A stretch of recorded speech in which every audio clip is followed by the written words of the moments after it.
Malayalam audio books Telegram ചാനലിലേക്ക് ഏവർക്കും ഹൃദ്യമായ സ്വാഗതം. കൂടുതൽ ഓഡിയോ ബുക്കുകൾക്കായി ദയവായി ചാനൽ സബ്സ്ക്രൈബ് ചെയ്യാൻ മറക്കരുത്. ആസ്വാദന നിലവാരം മെച്ചപ്പെടുത്താൻ ഹെഡ്ഫോൺ ഉപയോഗിക്കുക. ലോക കുറ്റാന്വേഷണ സാഹിത്യ ചരിത്രത്തിൽ തന്റേതായ സ്ഥാനം അടയാളപ്പെടുത്തിയ അനുഗ്രഹീത എഴുത്തുകാരി അഗത ക്രിസ്റ്റിയുടെ ഓറിയന്റൽ എക്സ്പ്രസിലെ കൊലപാതകം. അധ്യായം 1. വസ്തുതകൾ. തോറസ് എക്സ്പ്രസിൽ ഒരു വിശിഷ്ടാതിഥി. സിറിയയിലെ ഒരു ശീതകാല പുലരി. റെയിൽവേ ഗൈഡിൽ തോറസ് എക്സ്പ്രസ് എന്നു പേരുള്ള ആ തീവണ്ടി തികച്ചും രാജകീയമായ പ്രൗഢിയോടെ ആലപ്പോ സ്റ്റേഷനിൽ വന്നു നിന്നു. ഒരടുക്കളയും ഒരു ഡൈനിങ് കാറും ഒരു സ്ലീപ്പിംഗ് കാറും പിന്നെ 2 ജനറൽ കോച്ചുകളും ഘടിപ്പിച്ച വാഹനം. സ്ലീപ്പിംഗ് കാറിലേക്ക് കയറാനുള്ള പടികൾക്ക് സമീപം തിളങ്ങുന്ന യൂണിഫോം ധരിച്ച ഒരു ഫ്രഞ്ച് ലഫ്റ്റനന്റ് ഉയരം കുറഞ്ഞ ഒരു മനുഷ്യനോട് സംസാരിച്ചുകൊണ്ട് നിന്നിരുന്നു. അയാളുടെ അഗ്രം ചുവന്ന നാസികയും മീശയുടെ മേലേക്ക് ചുരുണ്ട 2 അറ്റവും മാത്രമേ ജാലകത്തിനിടയിലൂടെ കാണാമായിരുന്നുള്ളൂ. മരം കോച്ചുന്ന ഈ തണുപ്പത്ത് അപരിചിതനായ ഒരു പ്രമുഖ വ്യക്തിയെ യാത്രയാക്കുക എന്ന കൃത്യം അത്ര സുഖമുള്ളതല്ല. എന്നിട്ടും ലഫ്റ്റനന്റ് ഡ്യൂബോസ്ക് തന്റെ കർത്തവ്യം അന്തസ്സായി തന്നെ അനുഷ്ഠിച്ചു. ആകർഷകമായ ഫ്രഞ്ച് പദങ്ങൾ അയാളുടെ ചുണ്ടുകളിൽ നിന്നും ഉതിർന്നു വീണു. പലതും പ്രത്യേക ഉദ്ദേശമില്ലാതെയായിരുന്നെങ്കിൽ കൂടി. കഴിഞ്ഞ കുറെ നാളുകൾ തികച്ചും അസ്വസ്ഥപൂർണമായിരുന്നു. കെട്ടുകഥകളും കിംവദന്തികളും നിഴല് പരത്തിയ ആ നാളുകളിൽ ഡ്യൂബോസ്കിന്റെ തലവന്റെ സമനില ആകെ തകരാറിലായി എന്ന് പറയാം. ഒരാഴ്ച, അതെ, ഉത്കണ്ഠ ഉറഞ്ഞുകൂടിയ ആ ഒരാഴ്ച. പിന്നീടാണ് ബെൽജിയംകാരനായ ഈ അപരിചിതന്റെ വരവ്. തുടർന്ന് നിർണായക സംഭവങ്ങൾ പലതും അരങ്ങേറി. ഒരു സുപ്രധാന ഓഫീസറുടെ ആത്മഹത്യ. മറ്റൊരാൾ പൊടുന്നനെ രാജിവെച്ചു. പലരുടെയും മുഖങ്ങളിൽ പ്രകടമായിരുന്ന ഉത്കണ്ഠ മാഞ്ഞു തുടങ്ങി. സൈനിക നിയന്ത്രണങ്ങളിലും അയവ് വന്നു. ലഫ്റ്റനന്റ് ഡ്യൂബോസ്കിന്റെ ജനറലിന് പൊടുന്നനെ 10 വർഷം പ്രായം കുറഞ്ഞതുപോലെ തോന്നി. തന്റെ ജനറൽ ഈ മനുഷ്യനുമായി സംസാരിക്കുന്നത് ഡ്യൂബോസ്ക് ഒരൽപ്പം കേൾക്കുകയുണ്ടായി. "ഞങ്ങളെ രക്ഷിച്ചത് നിങ്ങളാണ് സർ," ജനറൽ വികാരാവേശത്തോടെ പറഞ്ഞു. ആ സമയത്ത് അയാളുടെ വെളുത്ത മീശ വിറകൊള്ളുന്നത് കാണാമായിരുന്നു. "ഫ്രഞ്ച് സൈന്യത്തിന്റെ മാനം കാത്തത് നിങ്ങളാണ്. ഒരു വലിയ രക്തച്ചൊരിച്ചിൽ നിങ്ങൾ ഒഴിവാക്കി. എന്റെ അഭ്യർത്ഥന ചെവിക്കൊണ്ട് ഇത്രയും ദൂരത്തു നിന്നും ഇവിടെ എത്തിയ നിങ്ങളോട് എങ്ങനെയാണ് നന്ദി പറയുക?" ആ അപരിചിതൻ ഹെർക്യൂൾ പോയ്റോട്ട് അതിന് തക്ക മറുപടിയാണ് നൽകിയത്. "ഒരിക്കൽ താങ്കൾ എന്റെ ജീവൻ രക്ഷിച്ചത് ഞാൻ മറക്കുമോ?" എന്തായിരുന്നു അവരുടെ സംഭാഷണത്തിന്റെ കാതലെന്നത് ലഫ്റ്റനന്റ് ഡ്യൂബോസ്കിന് ഇനിയും മനസ്സിലായില്ല.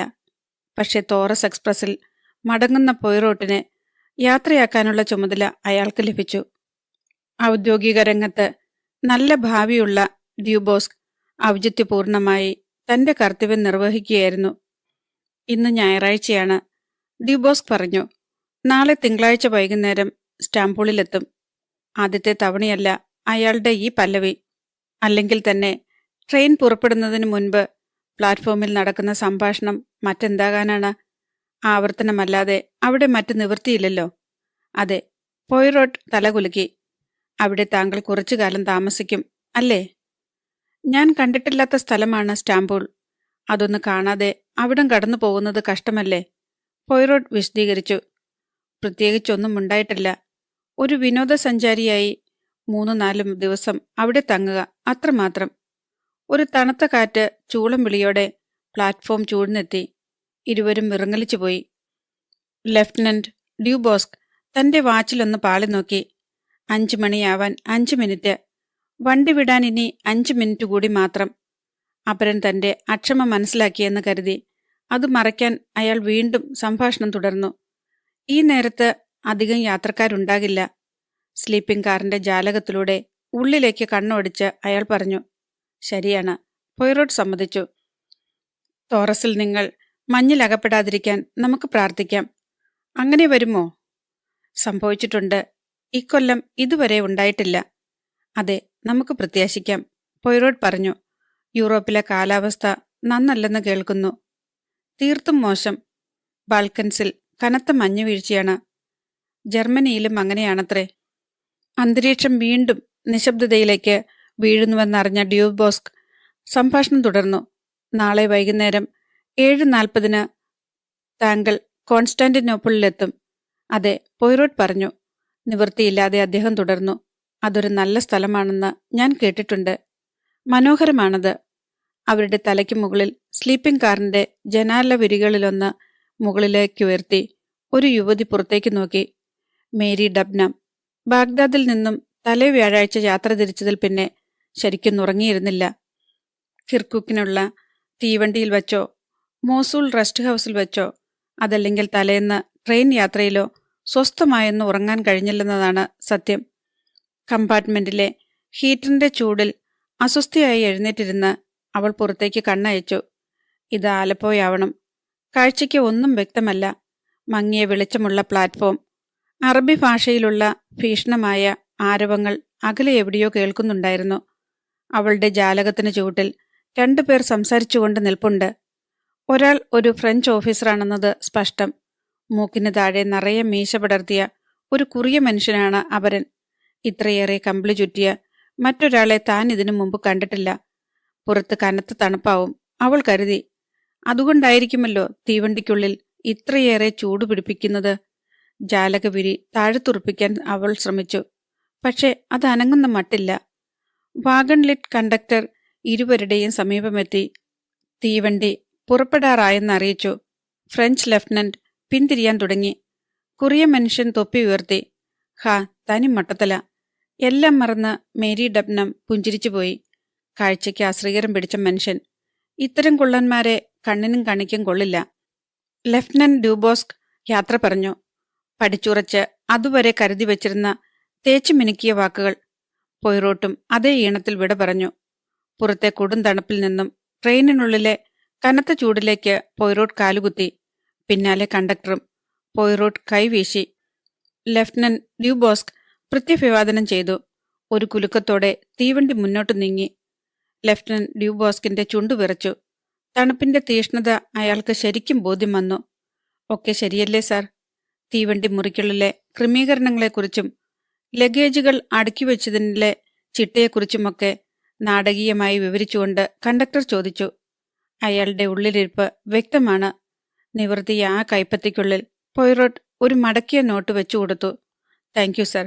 കണ്ടക്ടർ ഔദ്യോഗിക ഭാവം വീണ്ടെടുത്തുകൊണ്ട് പറഞ്ഞു. താങ്കളുടെ ടിക്കറ്റ് എന്റെ കൈവശമുണ്ട്. ഇനി ദയവായി ആ പാസ്പോർട്ട് കൂടി തരൂ. സർ, സ്റ്റാംബൂളിൽ ഇറങ്ങും അല്ലേ?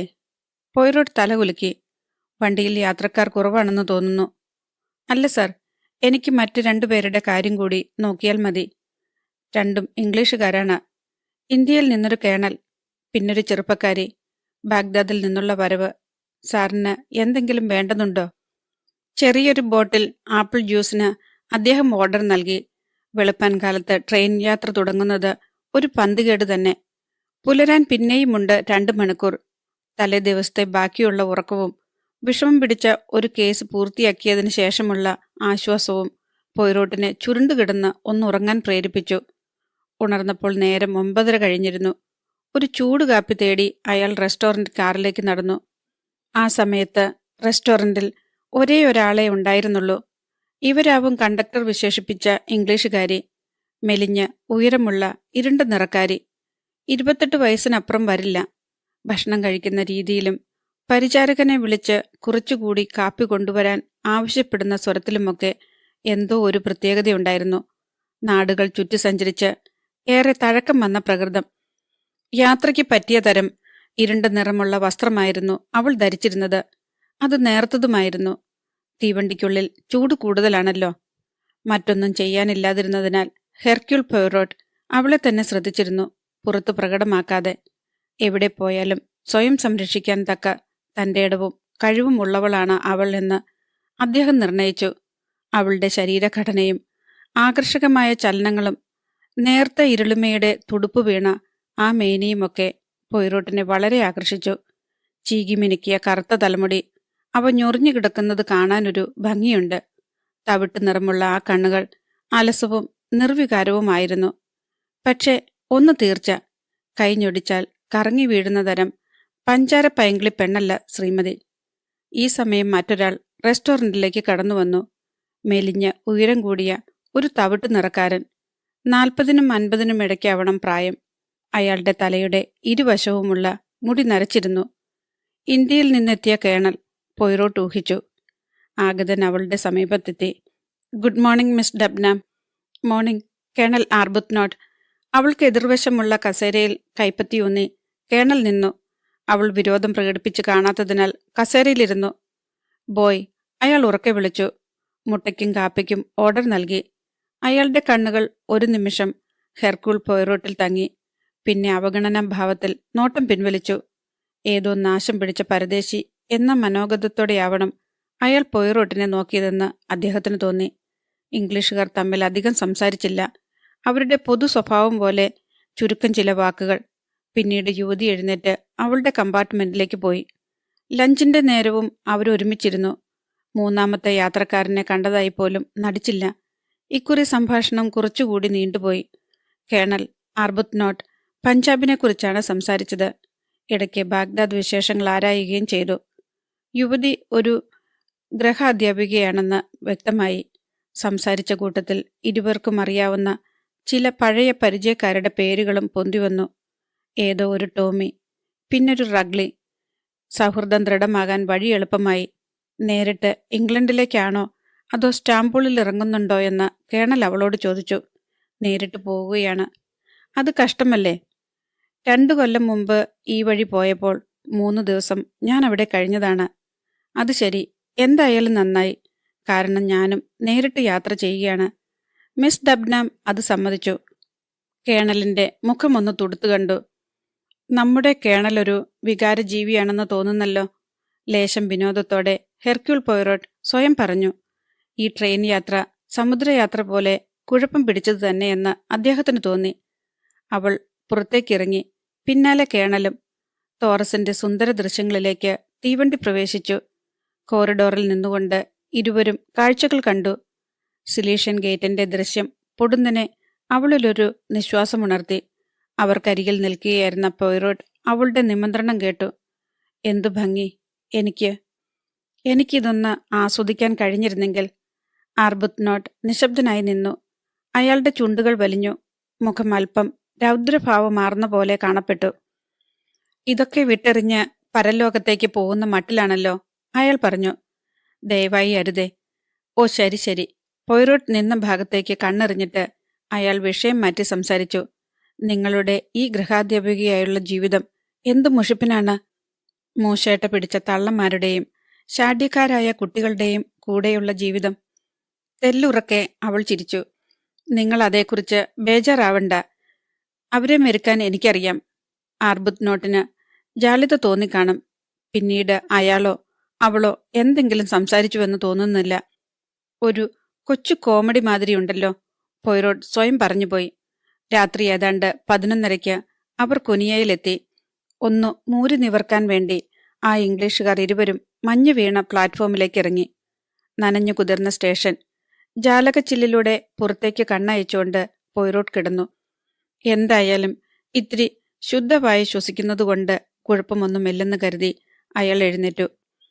കോട്ടിനു പുറമെ മറ്റൊരു കോട്ട് കൂടി അണിഞ്ഞ് മഫ്ലറും ചുറ്റി മിനുക്കിയ ബൂട്ട്സിനുമേൽ റബ്ബർ കൊണ്ടുള്ള ഓവർഷൂ പൊതിഞ്ഞ് തണുപ്പിനു വേണ്ട എല്ലാ കരുതലോടും കൂടി അദ്ദേഹം പുറത്തിറങ്ങി. പ്ലാറ്റ്ഫോമിലൂടെ നെടുകെ എഞ്ചിനപ്പുറം വരെ വെറുതെ നടന്നു. ട്രാഫിക് വാനിന്റെ നിഴലിൽ നിന്നും അടക്കിപ്പിടിച്ചൊരു സംസാരം കേട്ടു. ആ ശബ്ദത്തിൽ നിന്നും അജ്ഞാത രൂപങ്ങൾ ഏതൊക്കെയെന്ന് പോയ്റോട്ട് ഊഹിച്ചെടുത്തു. ആർബുത്നോട്ടിന്റെ ശബ്ദം. മേരി, വേണ്ട, ഇപ്പോ വേണ്ട. ഒക്കെ കഴിഞ്ഞു മാത്രം. പോയ്റോട്ട് വിവേകപൂർവ്വം പിന്തിരിഞ്ഞു. അയാൾ അത്ഭുതപ്പെട്ടു. അതിലൊന്ന് മേരി ഡബ്നാമിന്റെ നനുത്ത ചടുലമായ ശബ്ദമായിരുന്നെന്ന് വിശ്വസിക്കാൻ പോയ്റോട്ട് പണിപ്പെട്ടു. ചിന്തിക്കേണ്ട വിഷയം, പോയ്റോട്ട് മന്ത്രിച്ചു.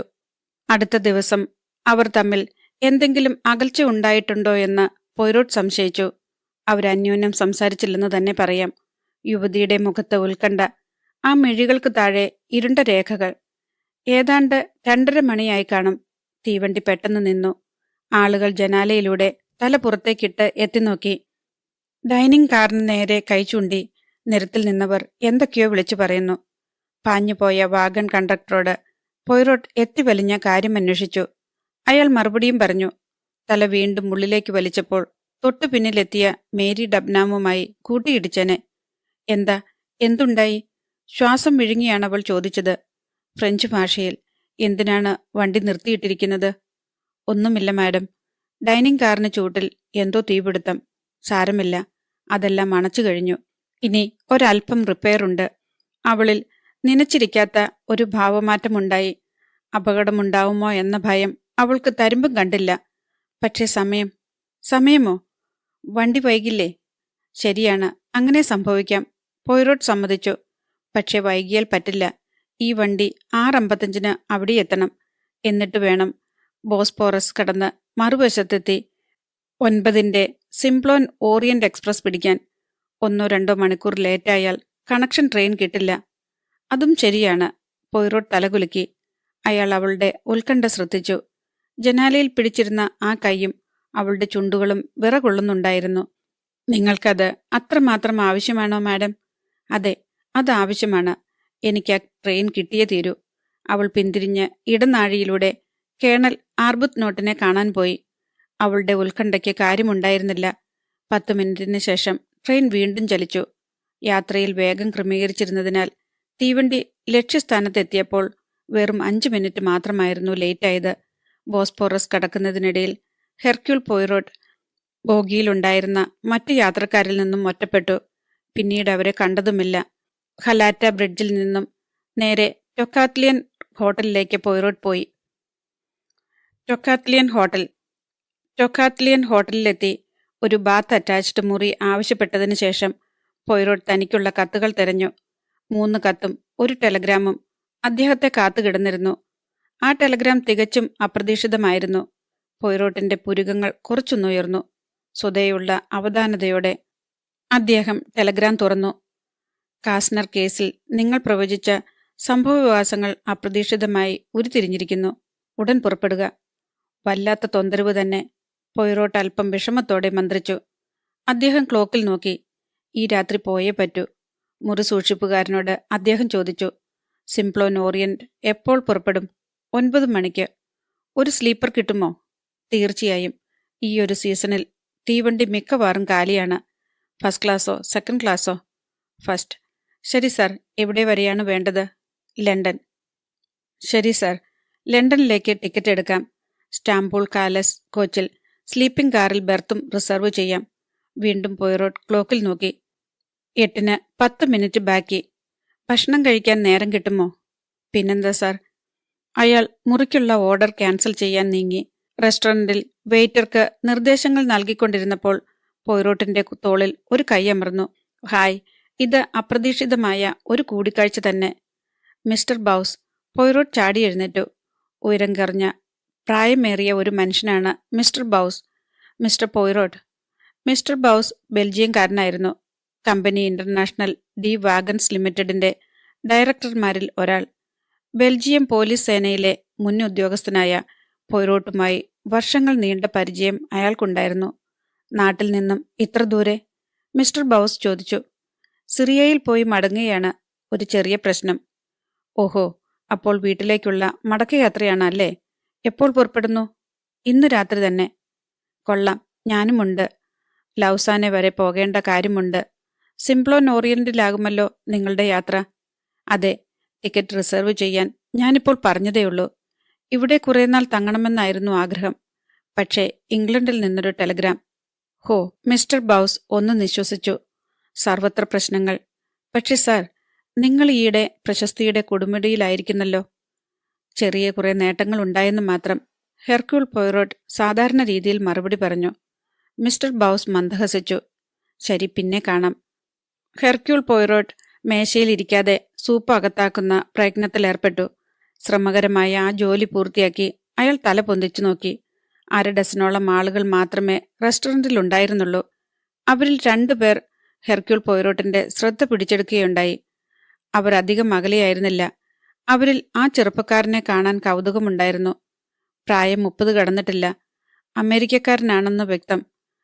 പക്ഷേ അയാൾക്കൊപ്പം വരുന്ന മനുഷ്യനെയായിരുന്നു പോയ്റോട്ട് കൂടുതലും ശ്രദ്ധിച്ചത്. അയാൾക്ക് 60-നും 70-നും ഇടയ്ക്ക് പ്രായം മതിക്കാം. കഷണ്ടി കയറിയ തലയും ഉരുണ്ട വീതിയേറിയ നെറ്റിയും വെളുത്ത പല്ലുകാട്ടിയുമുള്ള ആ ചിരിയുമെല്ലാം ഒരു ദീനദയാലുവിന്റെ ഭാവം പ്രകടിപ്പിച്ചിരുന്നു. ഉള്ളിലേക്കിറങ്ങിയ കൗശലമുറഞ്ഞ ആ ചെറിയ കണ്ണുകൾ മറ്റെന്തോ അർത്ഥമാക്കുന്നു. പൊയ്റോട്ടിനെ കണ്ട ഉടനെ ആ കണ്ണുകളിൽ അസുഖകരമായ ഒരു ഭാവമാറ്റം പ്രകടമായി. അയാൾ എഴുന്നേറ്റു. ബില്ല് തീർക്കൂ ഹെക്ടർ, അയാൾ പറഞ്ഞു. അയാളുടെ പതിഞ്ഞ ശബ്ദത്തിൽ അപരിചിതവും അതേസമയം അപകടകരവുമായ ഒരു ഭാവമുണ്ടെന്ന് പൊയ്റോട്ടിന് തോന്നി. പിന്നീട് വിശ്രമമുറിയിൽ വെച്ച് പൊയ്റോട്ട് തന്റെ സുഹൃത്തിനെ സന്ധിച്ചപ്പോൾ അപരിചിതർ രണ്ടും പുറപ്പെടാൻ ഒരുങ്ങിയായിരുന്നു. ലഗേജുകൾ എത്തിയപ്പോൾ ചെറുപ്പക്കാരൻ അതൊക്കെ പരിശോധിച്ച് ബോധ്യപ്പെട്ടു. തുടർന്ന് ചില്ലുവാതിൽ തുറന്ന് അകത്തേക്ക് നോക്കി അയാൾ പറഞ്ഞു, ഒക്കെ തയ്യാറായി മിസ്റ്റർ റാച്ചറ്റ്. വൃദ്ധനൊന്നു മൂളി, പിന്നെ പുറത്തേക്കിറങ്ങി. സുഹൃത്തെ, പൊയ്റോട്ട് ചോദിച്ചു, അവരെപ്പറ്റി എന്തു തോന്നുന്നു? അമേരിക്കക്കാരാണ്, അതുറപ്പ്. ചോദിച്ചത് അവരുടെ സ്വഭാവത്തെക്കുറിച്ചാണ്.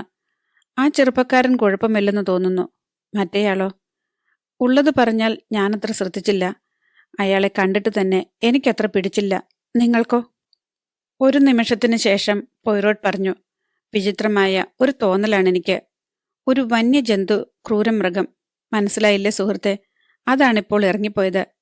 എന്നിട്ട് ഒരു മാനിന്റെ പുറംപൂച്ചും. പറയാം, ആ കൂടുണ്ടല്ലോ, അയാളുടെ ശരീരം മാന്യമായത് തന്നെ.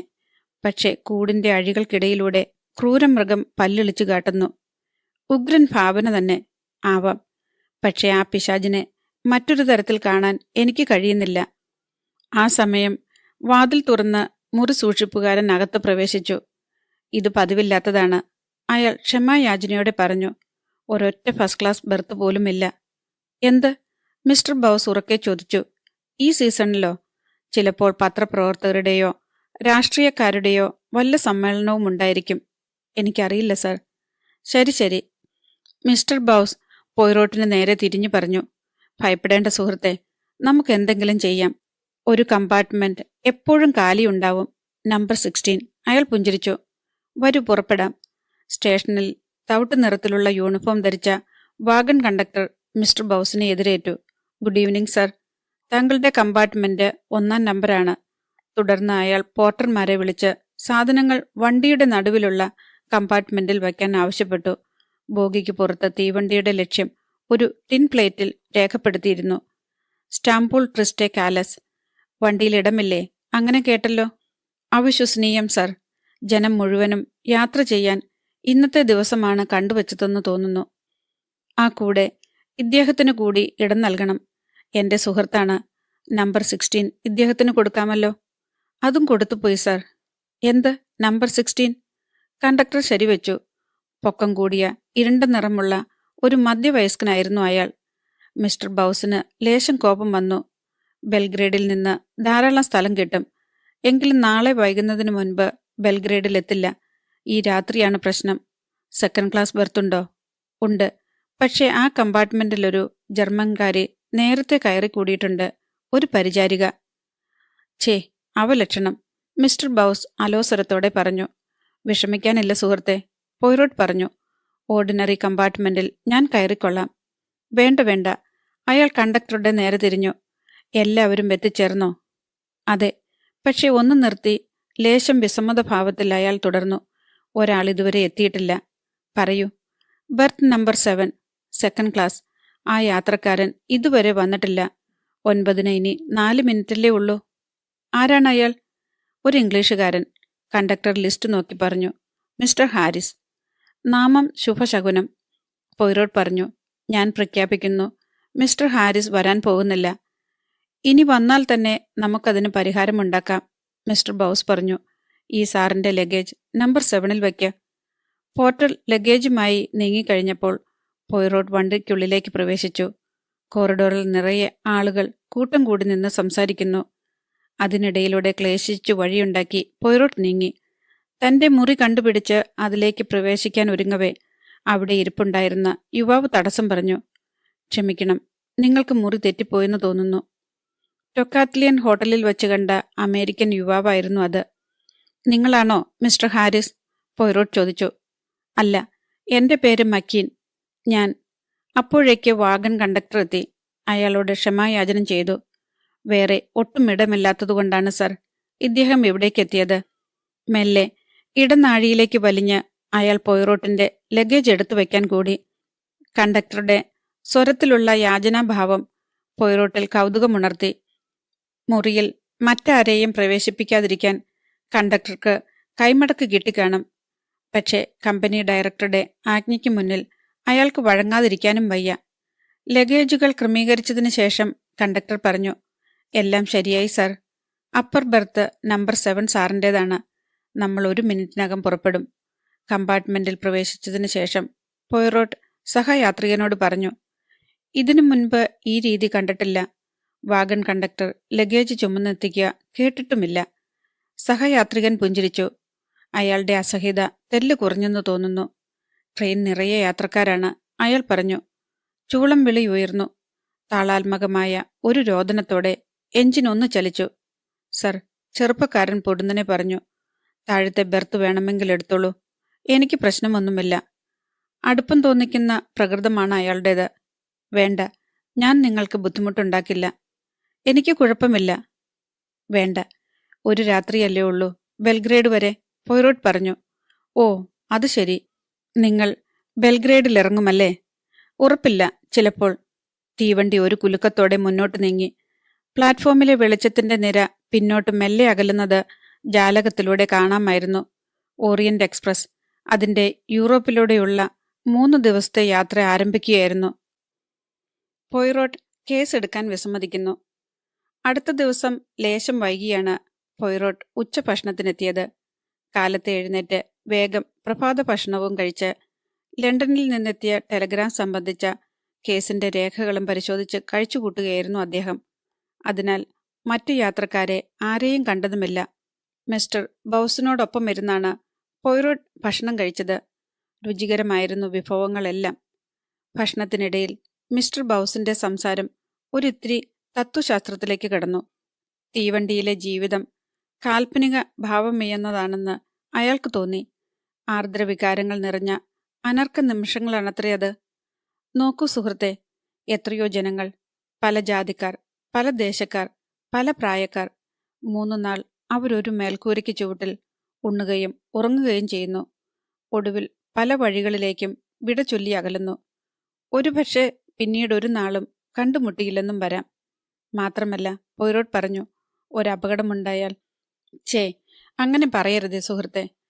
അസുഖകരമായിരിക്കാം, പക്ഷേ അതും ചിത്രത്തിൽ ഒരു ഭാഗമല്ലേ. ഒരപകടമുണ്ടായാൽ എല്ലാവരും ഒരേപോലെ മരണത്തിന്റെ കയറാൽ ബന്ധിക്കപ്പെടുന്നു. മിസ്റ്റർ ബൗസ് ധൃതിയിൽ ലേശം വൈൻ കൂടി ഗ്ലാസിൽ പകർന്നു. കുരുത്തക്കേടെ നിങ്ങളുടെ തലയിൽ ഉദിക്കൂ. ഇതിത്തിരി കുടിക്കൂ. ആ ദുഷ്ട് ഒന്നലിയട്ടെ. പോയിറോട്ട് സമ്മതിച്ചു. വൈൻ മൊത്തിക്കുടിച്ചുകൊണ്ട് അയാൾ ചുറ്റും കണ്ണോടിച്ചു. 13 പേരുണ്ടായിരുന്നു അവിടെ. ബൗസ് പറഞ്ഞതുപോലെ പല ദേശക്കാരും തരക്കാരും. അവർക്കെതിരെ 3 പേർ ഇരുന്നിരുന്നു. അവരൊരു പക്ഷേ ഒരുമിച്ചെത്തിയവരാവില്ല. ഇരുണ്ട നിറമുള്ള ഇറ്റലിക്കാരനൊരുവൻ വെറുതെ പല്ലിട കുത്തി രസിക്കുന്നു. അയാൾക്കെതിരെ മെലിഞ്ഞ ആകർഷണമുള്ള ഒരു ഇംഗ്ലീഷുകാരൻ ഇരിക്കുന്നുണ്ട്. നിർവികാരമായ ആ മുഖഭാവം നല്ലൊരു പരിചാരകന് പറ്റിയതാണ്. അയാളുടെ സമീപം വളരെ വലിപ്പമുള്ള അമേരിക്കക്കാരൻ. വ്യാപാരാവശ്യത്തിനു വേണ്ടി യാത്ര ചെയ്യുന്നവനാകാം. ഇറ്റലിക്കാരനും അമേരിക്കക്കാരനും ഇടയ്ക്കിടെ സംസാരിക്കുന്നുണ്ടായിരുന്നു. പോയിറോട്ടിന്റെ കണ്ണുകൾ വീണ്ടും നീങ്ങി. ഒരു ചെറിയ മേശയ്ക്കരികിൽ നിവർന്നിരിക്കുന്ന വിരൂപിയായ വൃദ്ധയെ പോയിറോട്ട് ശ്രദ്ധിച്ചു. ആ വൈരൂപ്യം ആകർഷണീയമെന്ന് വേണം പറയാൻ. കഴുത്തിൽ പവിഴമാലയും കൈകളിൽ നിറയെ മിന്നുന്ന വളകളും അവർക്കുണ്ടായിരുന്നു. പിന്നോക്കം വലിച്ച് തോളിലിറക്കിയിട്ടിരിക്കുന്ന രോമക്കുപ്പായം, വില കൂടിയ ഇനം തൊപ്പി. പക്ഷേ ഇവ ആ മഞ്ഞച്ച തവളമുഖത്തിന് ഒട്ടും തന്നെ ചേരുന്നുണ്ടായിരുന്നില്ല. അവൾ റെസ്റ്റോറൻറ്റിലെ പരിചാരകനോട് സംസാരിച്ചിരുന്നത് വ്യക്തമായും മര്യാദയോടു കൂടിയായിരുന്നുവെങ്കിലും അതിന് ഒരു ഏകാധിപതിയുടെ ഭാവമുണ്ടായിരുന്നു. ഒരു കുപ്പി നല്ല വെള്ളവും 1 ഗ്ലാസ് ഓറഞ്ച് ജ്യൂസും എന്റെ കമ്പാർട്ട്മെന്റിൽ വച്ചാൽ കൊള്ളാം. രാത്രി ഭക്ഷണത്തിന് കോഴിയിറച്ചി മതി. സോസ് ചേർക്കണ്ട. പിന്നെ കുറച്ച് മീൻ വേവിച്ചതും. പരിചാരകൻ അങ്ങനെ ചെയ്യാമെന്ന് ആദരവോടെ പറഞ്ഞു. അവൾ മെല്ലെ ചുറ്റും നോക്കിക്കൊണ്ട് എഴുന്നേറ്റു. പ്രൗഢവും അതേസമയം നിർവികാരവുമായ ആ ദൃഷ്ടി പോയിറോട്ടിനെ ചൂഴ്ന്നു കടന്നുപോയി.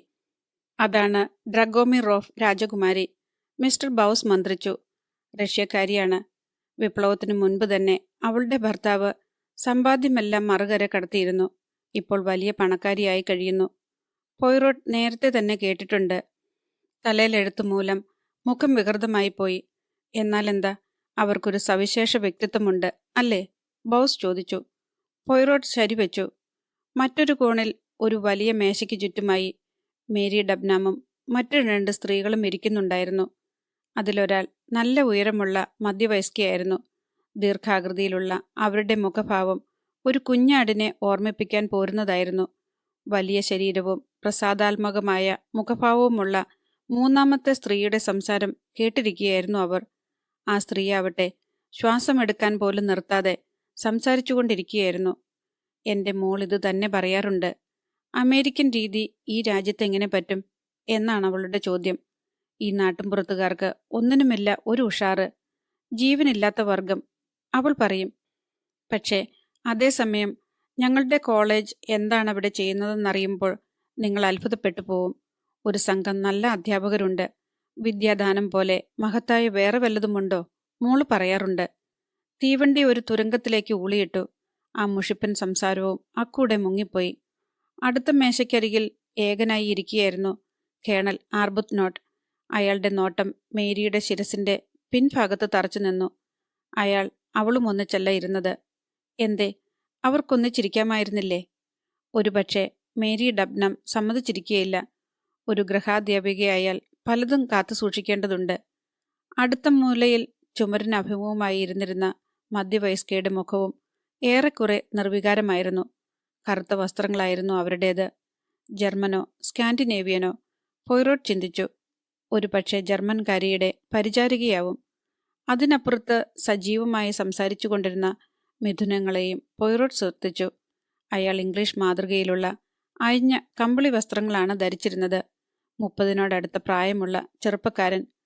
അയാൾക്കെതിരെ ഇരുന്ന പെൺകുട്ടിയുടെ വേഷം ഇറുകിയ കറുത്ത കോട്ടും സ്കേർട്ടും വെളുത്ത സാറ്റൻ ബ്ലൗസുമായിരുന്നു. കറുത്ത നിറമുള്ള ചെറിയ തൊപ്പി ഒരു പ്രത്യേക രീതിയിൽ ചരിച്ച് തലയിൽ അണിഞ്ഞിരുന്നു.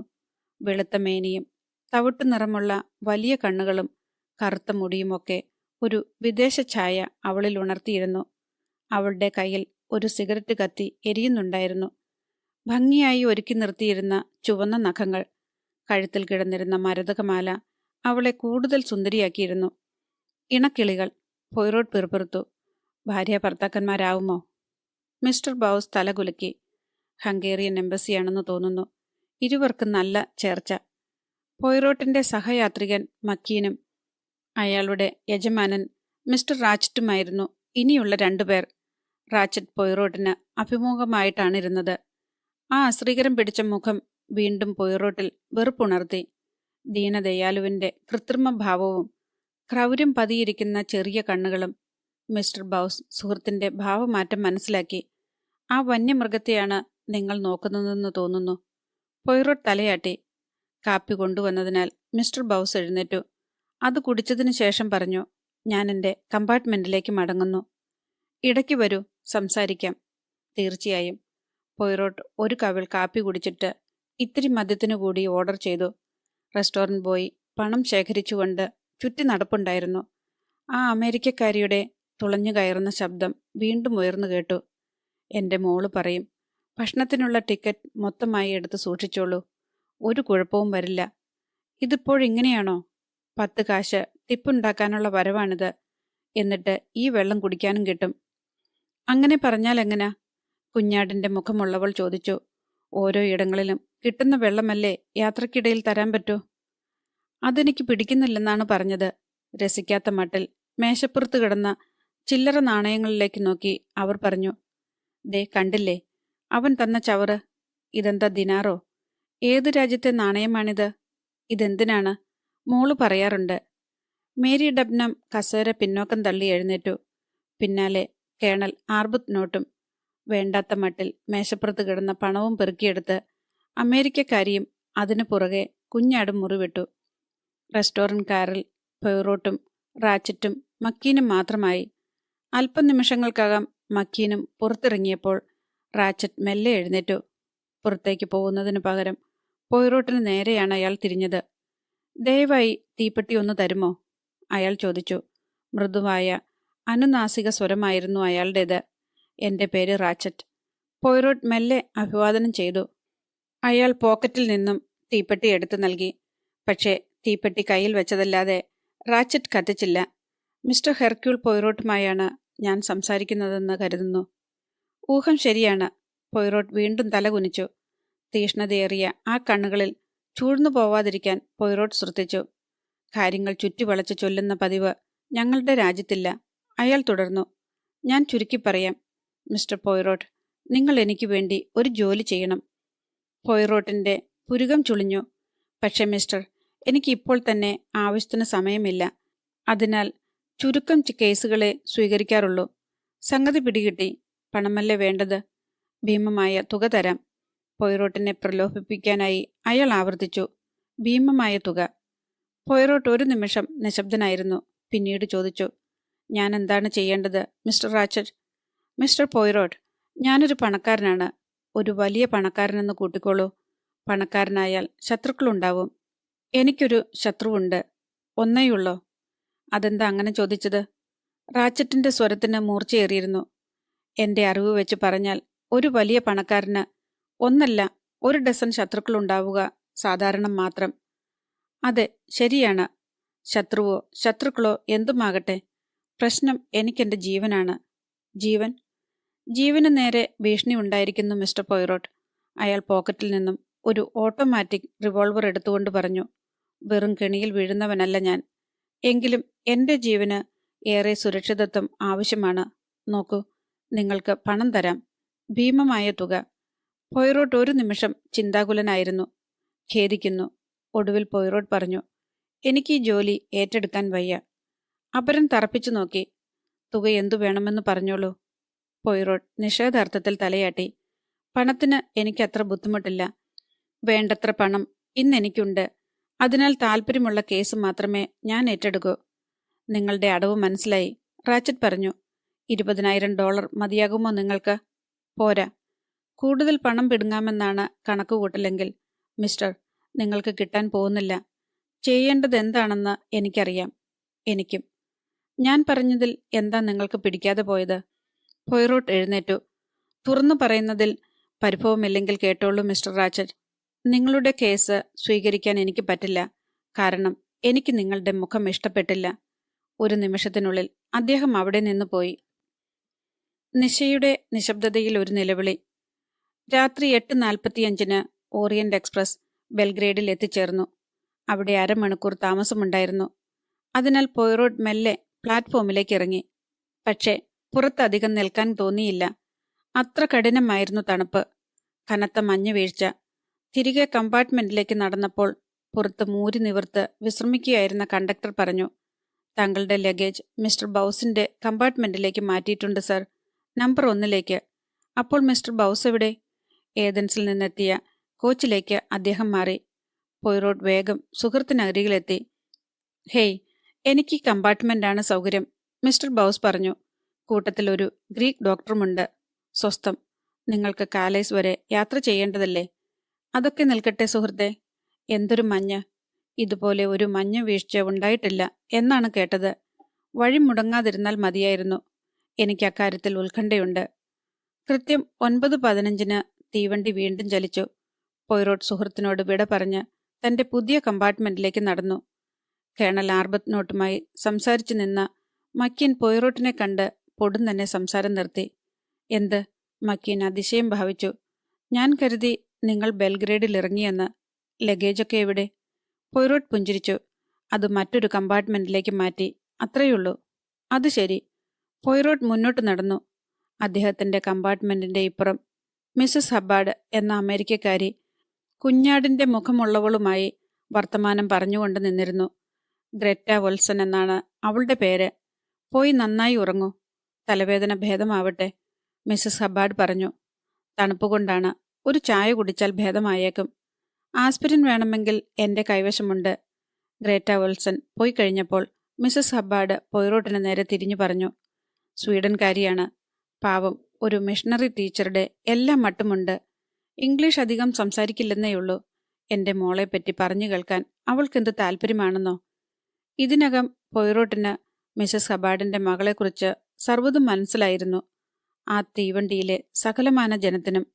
അമേരിക്കൻ കോളേജിൽ മിസസ് ഹബാർഡും ഭർത്താവും ജോലി നോക്കിയിരുന്നതും, മിസസ് ഹബാർഡ് നടാടെ കിഴക്കൻ ദിക്കിലേക്ക് യാത്ര ചെയ്തതും, പിന്നെ തുർക്കികളുടെ അലവലാതി ജീവിതവും അവലക്ഷണം പിടിച്ച അവിടുത്തെ റോഡുകളും എല്ലാം അവർ പലകുറി വിളമ്പിയതാണ്. തൊട്ടടുത്ത മുറിയുടെ വാതിൽ തുറന്ന് ഒരു പരിചാരകൻ പുറത്തിറങ്ങി. മുറിക്കുള്ളിൽ മിസ്റ്റർ റാച്ചൻ കിടക്കയിൽ ചാരിയിരിക്കുന്നത് പോയ്റോട്ട് ഒരു മിന്നൽ പോലെ കണ്ടു. ഒരു നിമിഷം അവരന്യോന്യം നോക്കി. പൊടുന്നനെ അയാളുടെ മുഖഭാവം ഇരുണ്ടു. അടുത്ത ക്ഷണം ആ വാതിലടഞ്ഞു. മിസസ് ഹബാർഡ് മെല്ലെ മുരണ്ടു. എനിക്ക് ആ മനുഷ്യനെ കണ്ണിന് കണ്ടുകൂടാ. അയാൾ അത്ര പന്തിയല്ല. എന്റെ മോൾ എപ്പോഴും പറയാറുണ്ട്, മമ്മിക്കൊരു തോന്നലുണ്ടായാൽ സംഗതി അച്ചട്ടായെന്ന്. ഞാൻ കമ്മതിക്ക് ആളെ അളക്കുമെന്നാണ് അവളുടെ പറച്ചിൽ. ഇന്നലെ അയാൾ ഈ മുറിയുടെ വാതിൽ തുറക്കാൻ ശ്രമിച്ചോ എന്ന് എനിക്കൊരു ശങ്ക. ഗ്രഹപ്പിഴയ്ക്ക് എന്റെ അടുത്ത മുറിയിലാണ് ആ തലതെറിച്ചവന്റെ വാസം. നാശം പിടിച്ചവൻ തുലഞ്ഞു പോയാൽ മതിയെന്ന് വരെ എനിക്ക് തോന്നിയിട്ടുണ്ട്. ഇയാളുടെ സെക്രട്ടറി ഉണ്ടല്ലോ, ആ തങ്കപ്പെട്ട പയ്യൻ, അയാളോടൊപ്പം എങ്ങനെ കഴിഞ്ഞുകൂടുന്നോ ആവോ. കേണൽ ആർബുത്ത് നോട്ടും മിസ്റ്റർ മക്കീനും കോറിഡോറിലൂടെ സംസാരിച്ചുകൊണ്ട് നടന്നു വരികയായിരുന്നു. അവർ മക്കീനിന്റെ കമ്പാർട്ട്മെന്റിലേക്ക് കയറിപ്പോയി. മിസസ് ഹബാർഡിനോട് ഗുഡ് നൈറ്റ് പറഞ്ഞ് പോയ്റോട്ട് തന്റെ മുറിയുടെ വാതിലടച്ചു. റാച്ചറ്റിന്റെ കമ്പാർട്ട്മെന്റിന്റെ തൊട്ടപ്പുറത്തായിരുന്നു പോയ്റോട്ടിന്റെ മുറി. നിശാവസ്ത്രം ധരിച്ച് ഒരു പുസ്തകവും കയ്യിലേന്തി പോയ്റോട്ട് ഉറങ്ങാൻ കിടന്നു. അരമണിക്കൂർ, പിന്നെ ലൈറ്റ് അണച്ചു. ഏതാനും നാഴികകൾ കഴിഞ്ഞു കാണും. പോയ്റോട്ട് പൊടുന്നനെ ഉണർന്നു. ഒരു നടുക്കത്തോടെ ഉണർന്നു എന്ന് പറയുന്നതാവും ശരി. ഉച്ചത്തിലുള്ള ഒരു ഞരക്കം, അല്ല, അതൊരു നിലവിളിയായിരുന്നു. തൊട്ടടുത്തു നിന്നും കേട്ടാണ് അയാൾ ഉറക്കമുണർന്നത്. അതേ നിമിഷം മണി മുഴങ്ങുന്നതും കേട്ടു. പോയ്റോട്ട് പൊടുന്നനെ ലൈറ്റ് തെളിച്ചു. തീവണ്ടി അനക്കമില്ലാതെ നിൽക്കുകയാണെന്നറിഞ്ഞു. ഒരു പക്ഷേ ഏതെങ്കിലും സ്റ്റേഷനാവും. ആ നിലവിളി അദ്ദേഹത്തെ ഭയപ്പെടുത്തി. അടുത്ത മുറി റാച്ചറ്റിൻ്റെതാണെന്ന് ഓർമ്മിച്ചു. കിടക്ക വിട്ടെഴുന്നേറ്റ് അദ്ദേഹം വാതിൽ തുറന്നു. കോറിഡോറിലൂടെ പാഞ്ഞു വന്ന കണ്ടക്ടർ റാച്ചറ്റിന്റെ വാതിൽ തട്ടി വിളിക്കുന്നതാണ് അദ്ദേഹം കണ്ടത്. വാതിൽ പാളികൾക്കിടയിലൂടെ പോയ്റോട്ട് ശ്രദ്ധിച്ചു. കണ്ടക്ടർ വീണ്ടും തട്ടി വിളിക്കുന്നു. തുടർന്ന് മുറിക്കുള്ളിൽ നിന്നും ഫ്രഞ്ച് ഭാഷയിൽ ഇങ്ങനെ പറയുന്നതും കേട്ടു: നിങ്ങളെ വിളിച്ചതല്ല, ബെല്ലിൽ കൈ തട്ടിയതാണ്. അതേസമയം തന്നെ മറ്റൊരു മുറിയിൽ വെളിച്ചം തെളിഞ്ഞു. മണി മുഴങ്ങാനും തുടങ്ങി. ശരി സർ എന്ന് പറഞ്ഞ് കണ്ടക്ടർ വെളിച്ചം കണ്ട മുറിയുടെ നേർക്ക് പാഞ്ഞു. പോയ്റോട്ട് വീണ്ടും കിടക്കയിലമർന്നു. തെല്ല ആശ്വാസത്തോടെ അദ്ദേഹം ലൈറ്റ് അണച്ചു. അതോടൊപ്പം വാച്ചിലൊന്ന് നോക്കുകയും ചെയ്തു. 1 മണിയാവാൻ 23 മിനിറ്റ്. സംഭവം: കുറെ നേരത്തേക്ക് ഉറക്കം വന്നതേയില്ല. തീവണ്ടി ഓടുമ്പോഴുള്ള താളാത്മകമായ ചലനം കിട്ടാത്തതാവാം ഒരു കാരണം. ഇത് ഒരു സ്റ്റേഷനാണോ? പുറത്ത് വളരെ നിശബ്ദമായിരിക്കുന്നു. പകരം തീവണ്ടിക്കുള്ളിലാണ് ആരവം. തൊട്ടടുത്ത മുറിയിൽ നിന്നും റാച്ചറ്റിന്റെ കാൽപ്പെരുമാറ്റം കേൾക്കാമായിരുന്നു. വാഷ് ബേസിന്റെ ടാപ്പ് തിരിക്കുന്നതിൻ്റെയും വെള്ളം ഒഴുകുന്നതിൻ്റെയും തുടർന്ന് ടാപ്പടയ്ക്കുന്നതിൻ്റെയും ശബ്ദം. പുറത്ത് കോറിഡോറിലൂടെ അകന്നു പോകുന്ന കാൽപ്പെരുമാറ്റം. ഉറക്കറയിൽ ഉപയോഗിക്കുന്ന വള്ളിച്ചെരുപ്പ് നിലത്തുരഞ്ഞുണ്ടാകുന്ന ശബ്ദം. സീലിംഗിൽ കണ്ണും നട്ട് ഹെർക്യൂൾ പോയ്റോട്ട് വെറുതെ കിടന്നു. തീവണ്ടിക്ക് പുറത്ത് എന്തേ ഇത്ര മൂകത? തൊണ്ട വരളുന്നതുപോലെ തോന്നി അദ്ദേഹത്തിന്. കിടക്കുന്നതിന് മുൻപ് കുറച്ച് വെള്ളം കരുതാൻ മറന്നു. അയാൾ വീണ്ടും വാച്ചിൽ നോക്കി. 1:15. കണ്ടക്ടറെ വിളിച്ച് കുറച്ച് വെള്ളം ആവശ്യപ്പെടാം. ബെല്ലിൽ വിരലമർത്താൻ അദ്ദേഹം തുനിഞ്ഞതാണ്. പക്ഷെ അപ്പോഴേക്കും മറ്റാരോ കണ്ടക്ടറെ വിളിക്കുന്നു. ബെല്ലടിച്ചുകൊണ്ടേയിരുന്നു. ആർക്കോ ക്ഷമ നശിച്ച പോലുണ്ട് കേട്ടിട്ട്. ആരായാലും അയാൾ ബട്ടണിൽ വിരലമർത്തി പിടിച്ചിരിക്കുകയാണെന്ന് സ്പഷ്ടം. പൊടുന്നനെ നടപ്പാതയിലൂടെ ദ്രുതഗതിയിൽ ആരൊക്കെയോ നടക്കുന്ന ശബ്ദം കേട്ടു. തൊട്ടപ്പുറത്ത് വാതിലിൽ തട്ടി വിളിക്കുന്ന ശബ്ദവും അതേ തുടർന്ന് കണ്ടക്ടറുടെ അനുനയ സ്വരവും ക്ഷമായാചനവും, കൂടെ ഒരു സ്ത്രീയുടെ ചടുലമായ വായാടുത്തവും. Mises Hubbard. പോയ്റോട്ട് ഒന്ന് പുഞ്ചിരിച്ചു. വല്ല വാദകോലാഹലവുമാണോ? അത് കുറെ നേരം നീണ്ടുനിന്നു. ശബ്ദം ഏറിയ കൂറും കേട്ടത് മിസസ് ഹബാർഡിൽ നിന്നായിരുന്നു. സാന്ത്വനിപ്പിക്കുന്ന മട്ടിൽ കണ്ടക്ടറും എന്തൊക്കെയോ പുലുമ്പുന്നു. ഒടുവിൽ രംഗം ഒട്ടു ശാന്തമായതുപോലെ തോന്നി. പോയ്റോട്ട് ബെല്ലമർത്തി. കണ്ടക്ടർ ഉടനെ തന്നെ വന്നു ചേർന്നു. അയാൾ ആകെ വിയർത്ത് കുളിച്ചിരുന്നു. പോയ്റോട്ട് കുടിക്കാൻ വെള്ളം ആവശ്യപ്പെട്ടു. ശരി സാർ. പോയ്റോട്ടിന്റെ കണ്ണുകളിലെ ജിജ്ഞാസ കണ്ടിട്ടാവണം ഒരു ഭാരമൊഴിക്കുന്ന മട്ടിൽ അയാൾ പറഞ്ഞു. ഈ നശിച്ച അമേരിക്കക്കാര് എന്തേ? അയാൾ നെറ്റി തുടച്ചുകൊണ്ട് പറഞ്ഞു. അവരുടെ മുറിയിൽ ആരോ കയറിയെന്ന്. പറഞ്ഞാൽ എങ്ങും സമ്മതിക്കില്ല. ആരുമില്ലെന്ന് ഞാൻ പറഞ്ഞു. സമ്മതിക്കുമോ? അവര് പാതിരയ്ക്ക് ഉണർന്നു നോക്കിയപ്പോൾ ഒരു രൂപം മുറിക്കുള്ളിൽ നിൽക്കുന്നത് പോലെ തോന്നിയത്രേ. എന്നിട്ട് അവൻ എവിടെ പോകാൻ? പുറത്തിറങ്ങിയിട്ട് അവൻ എങ്ങനെയാണ് സാർ അകത്തുനിന്നും വീണ്ടും കുറ്റിയിടുന്നത്? ഇതു വല്ലതുമുണ്ടോ അവര് കേൾക്കുന്നു? ആകപ്പാടെ ശനിപ്പിഴയാണ്. ഒന്നാമത് ഈ മഞ്ഞ്. മഞ്ഞോ? സാറ് ശ്രദ്ധിച്ചില്ലേ? ട്രെയിൻ മഞ്ഞിൽ കുടുങ്ങിക്കിടക്കുകയാണ്. ഇനി എത്ര നേരം ഈ നില തുടരുമോ എന്തോ. പണ്ടൊരു തവണ 7 ദിവസം വരെ ഇങ്ങനെ കിടന്നുപോയി. നമ്മൾ എവിടെയാണ്? വിൻകോവസ്ക്കും ബ്രോഡിനും ഇടയ്ക്കാണ്. പോയ്റോട്ട് വാ പൊളിച്ചിരുന്നു പോയി. കണ്ടക്ടർ വെള്ളം കൊണ്ടുവരാനായി മുറി വിട്ടിറങ്ങി. ഒരു ഗ്ലാസ് വെള്ളം കുടിച്ച് പോയ്റോട്ട് വീണ്ടും ഉറങ്ങാൻ കിടന്നു. മെല്ലെ മയക്കത്തിലേക്ക് വഴുതി വീണ നേരം വീണ്ടും അദ്ദേഹം ഞെട്ടിയുണർന്നു. വാതിൽക്കൽ കനമേറിയ എന്തോ ഒന്ന് വന്നു വീണ ശബ്ദമായിരുന്നു കേട്ടത്. അദ്ദേഹം ചാടി എഴുന്നേറ്റു. വാതിൽ തുറന്നു നോക്കി. അവിടെയൊന്നുമില്ലായിരുന്നു. പക്ഷെ വലതുവശത്തെ കോറിഡോറിലൂടെ ചുവന്ന കിമോണ ധരിച്ച ഒരു സ്ത്രീരൂപം നടന്നകലുന്നത് അദ്ദേഹം കണ്ടു. വഴിയുടെ ഇങ്ങേയറ്റത്ത് കണ്ടക്ടർ ഇരുന്ന് കണക്ക് കൂട്ടുകയും കടലാസിൽ എന്തൊക്കെയോ കുത്തിക്കുറിക്കുകയും ചെയ്യുന്നു. അന്തരീക്ഷം തീർത്തും മൂകമായിരുന്നു. വെറുതെ ഞാൻ തല പുണ്ണാക്കുകയാണ്, പോയ്റോട്ട് മെല്ലെ പറഞ്ഞു. വീണ്ടും അദ്ദേഹം കിടക്കയിലമർന്നു. ഇത്തവണ ശരിക്കുറങ്ങുക തന്നെ ചെയ്തു. ഉണർന്നപ്പോഴും തീവണ്ടി അതേ നിലയിൽ നിൽക്കുകയായിരുന്നു. ജാലകവിരി ഉയർത്തി പുറത്തേക്ക് നോക്കി.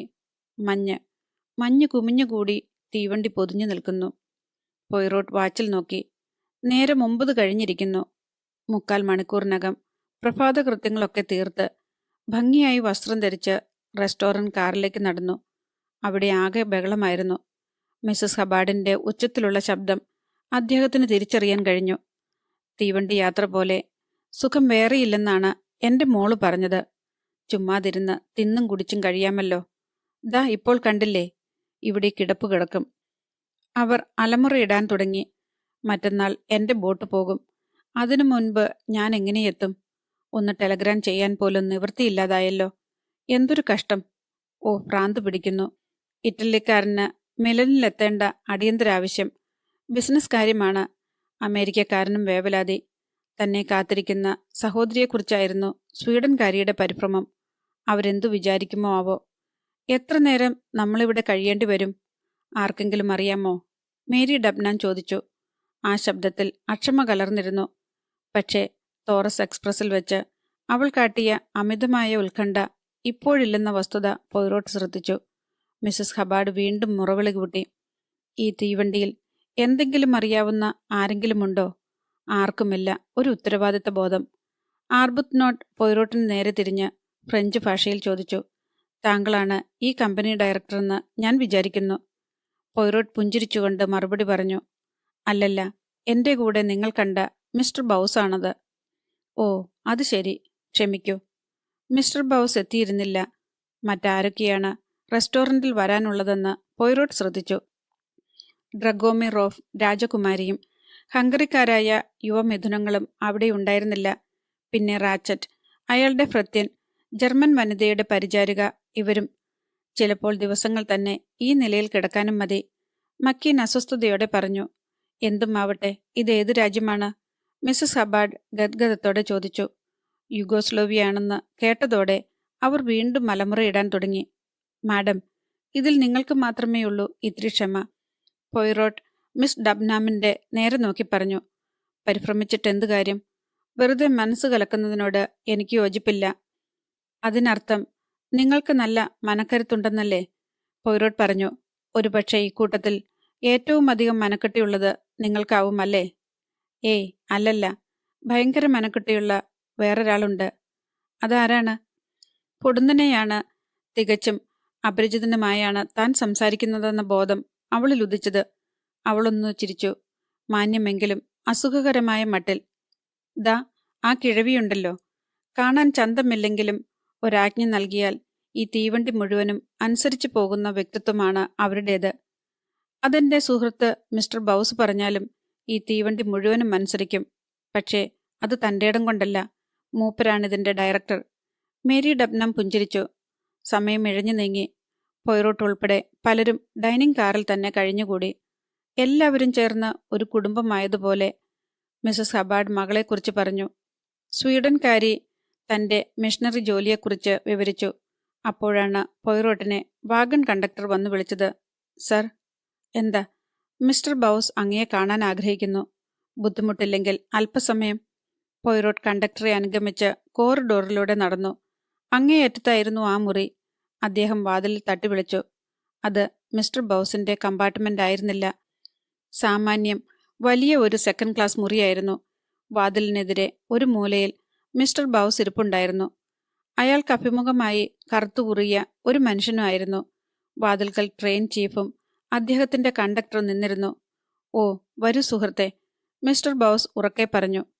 അസാധാരണമായി എന്തോ ഒന്ന് സംഭവിച്ചതായി ആ മുഖം വിളിച്ചറിയിച്ചിരുന്നു. എന്തുണ്ടായി?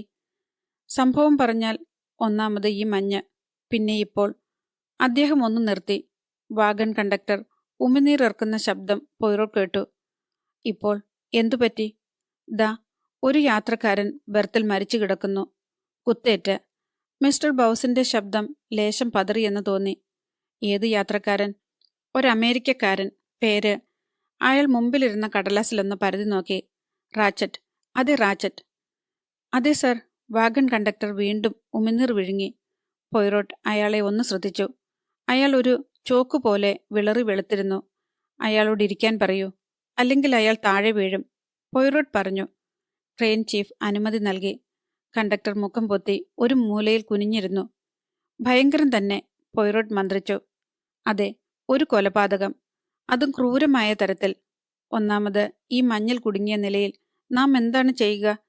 പിന്നെ ഏത് രാജ്യത്തുകൂടി കടന്നു പോകുന്നുവോ ആ രാജ്യത്തെ പോലീസിനെയാണ് നമ്മൾ ആശ്രയിക്കേണ്ടത്.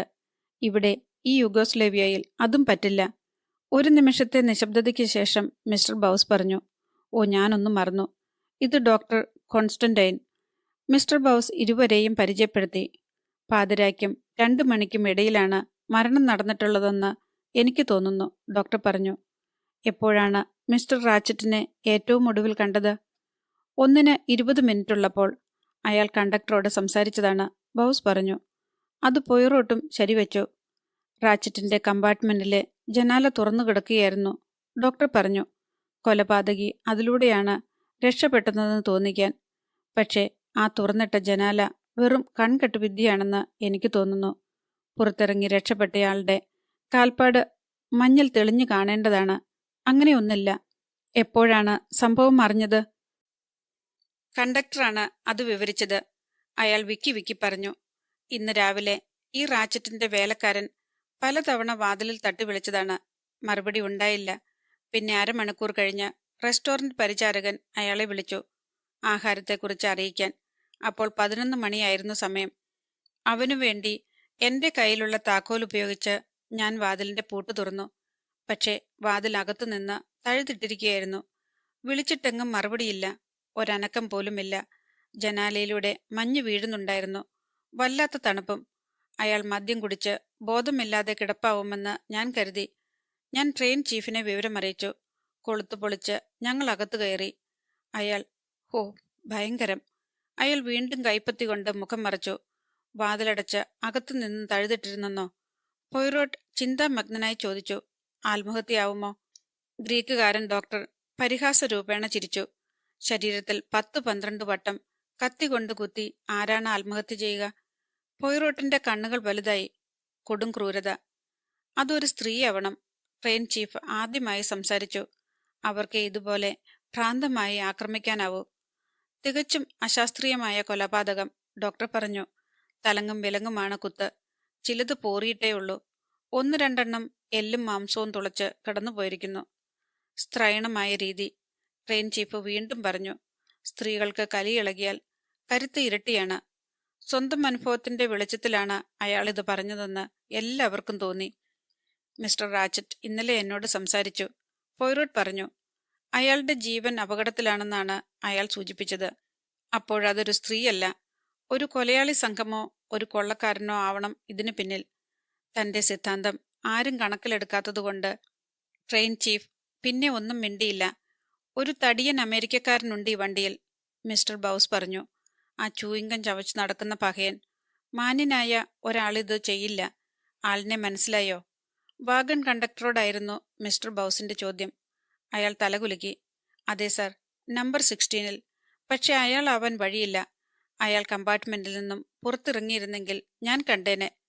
താൻ കണ്ടു കാണില്ല. അതുപോകട്ടെ, ഇനി എന്താണ് ചെയ്യുക? അയാൾ പൊയ്റോട്ടിന് നേരെ മുഖം തിരിച്ചു. സുഹൃത്തെ, എനിക്കറിയാം നിങ്ങളുടെ കഴിവിനെപ്പറ്റി. ഇതിന്റെ അന്വേഷണ ചുമതല നിങ്ങൾ ഏറ്റെടുക്കണം. സാധ്യമല്ലെന്ന് പറയരുതേ. ഇന്റർനാഷണൽ വാഗൺ ലിറ്റ് കമ്പനിക്ക് വേണ്ടിയാണ് ഞാൻ സംസാരിക്കുന്നത്. യുഗോസ്ലേവിയൻ പോലീസ് എത്തുമ്പോൾ പ്രശ്നം പരിഹരിച്ച് അവർക്ക് നൽകിയാൽ എത്ര എളുപ്പമായിരിക്കും. അതല്ലെങ്കിൽ എത്രമാത്രം സമയനഷ്ടവും ബുദ്ധിമുട്ടും ഒക്കെയാണ് ഉണ്ടാവുക. നിരപരാധികൾ പലരും കഷ്ടപ്പെടും. അതിനു പകരം നിങ്ങൾ പ്രശ്നം പരിഹരിക്കുക. പോലീസ് എത്തുമ്പോൾ നമുക്ക് പറയാം, ഒരു കൊലപാതകം നടന്നു, ഇതാ കുറ്റവാളി. പക്ഷേ എനിക്കിത് തെളിയിക്കാൻ കഴിഞ്ഞില്ലെങ്കിലോ? മിസ്റ്റർ ബൗസ് ആ വാദത്തിന് ചെവി കൊടുത്തില്ല. പൊയ്റോട്ടിന്റെ നിലയും വിലയും പ്രസിദ്ധമായ കുറ്റാന്വേഷണ രീതികളുമൊക്കെ തനിക്കറിയാമെന്നും അതിനാൽ ഒഴിഞ്ഞു മാറരുതെന്നും അയാൾ പറഞ്ഞു. കുറ്റവാളിയെ കണ്ടുപിടിക്കാൻ കസേരയിൽ ചാരിയിരുന്ന് കണ്ണടച്ച് ചിന്തിച്ചാൽ മതി നിങ്ങൾക്ക്. അത് ചെയ്യൂ. എല്ലാ സൗകര്യങ്ങളും ഞങ്ങൾ ഒരുക്കിത്തരാം. നിങ്ങളുടെ തലച്ചോറിന് കഴിയാത്തതൊന്നുമില്ല. നിങ്ങളുടെ നല്ല വിശ്വാസത്തിന് നന്ദി സുഹൃത്തെ. ഇത് അത്ര കുഴപ്പം പിടിച്ച കേസല്ലെന്ന് കരുതാം.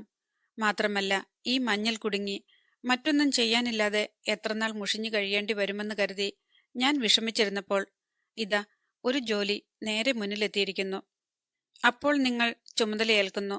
മിസ്റ്റർ ബൗസ് ആകാംക്ഷഭരിതനായി ചോദിച്ചു.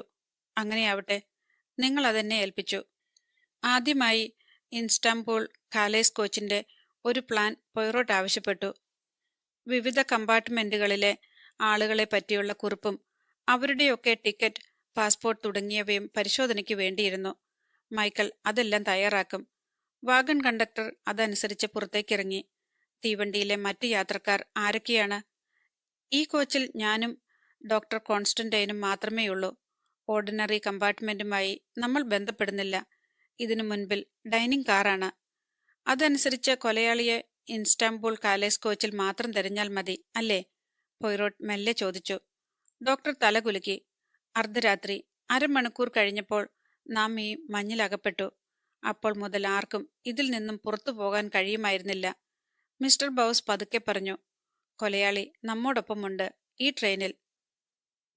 ഒരു സ്ത്രീ. ആദ്യമായി മിസ്റ്റർ മക്കീനുമായി 1-2 വാക്ക് സംസാരിക്കണം. കുറെ വിവരങ്ങൾ നൽകാൻ അയാൾക്ക് കഴിഞ്ഞേക്കും, പൊയ്റോട്ട് പറഞ്ഞു. ട്രെയിൻ ചീഫിനോട് മിസ്റ്റർ മക്കീനെ വിളിക്കാൻ പറഞ്ഞതിന് ശേഷം മിസ്റ്റർ ബൗസ് കണ്ടക്ടർ കൊണ്ടുവന്ന പാസ്പോർട്ടുകളും ടിക്കറ്റുകളും അടുക്കി വെച്ചു. ഇന്റർവ്യൂ നടത്താനുള്ള സൗകര്യം കണക്കിലെടുത്ത് റെസ്റ്റോറന്റ് കാർ ഒരുക്കിയിടാനും ആജ്ഞ നൽകി. ട്രെയിൻ ചീഫിനോടൊപ്പം അവിടേക്ക് കടന്നു വന്ന മിസ്റ്റർ മക്കീൻ എല്ലാവരെയും മാറി മാറി നോക്കി. അവരുടെ ഫ്രഞ്ച് ഭാഷയിലുള്ള സംസാരം അയാൾക്കത്ര പിടികിട്ടിയില്ല. അറിയാവുന്ന ഫ്രഞ്ചിൽ തപ്പിത്തടഞ്ഞ് മക്കീൻ ചോദിച്ചു, എന്താണ് സംഭവിച്ചത്? പൊയ്റോട്ട് അയാളോട് ഇരിക്കാൻ പറഞ്ഞു. അപ്പോഴും ഉത്കണ്ഠയോടെ അയാൾ കാര്യമന്വേഷിച്ചു. ട്രെയിനിൽ എന്തെങ്കിലും അപകടം സംഭവിച്ചോ? പൊയ്റോട്ട് തലകുലുക്കി. അതെ, ചിലത് സംഭവിച്ചിരിക്കുന്നു. നടുങ്ങരുത് മിസ്റ്റർ മക്കീൻ. നിങ്ങളുടെ ബോസ് മിസ്റ്റർ റാച്ചറ്റ് മരിച്ചുപോയി. ഒരു ചെറു ശബ്ദത്തോടെ മക്കീൻ വാപൊളിച്ചിരുന്നു. കാര്യമായ ഒരു നടുക്കം അയാളിലുണ്ടായില്ലെന്ന് പറയാം. ആ കണ്ണുകൾ ഒന്ന് തിളങ്ങിയതായും തോന്നി. ഒടുവിൽ അവരത് ചെയ്തു. അയാൾ പറഞ്ഞു. നിങ്ങളീ പറഞ്ഞതിന് അർത്ഥമെന്താണ് മിസ്റ്റർ മക്കീൻ? ഒന്നുമില്ലെന്ന അർത്ഥത്തിൽ അയാൾ തലയാട്ടി.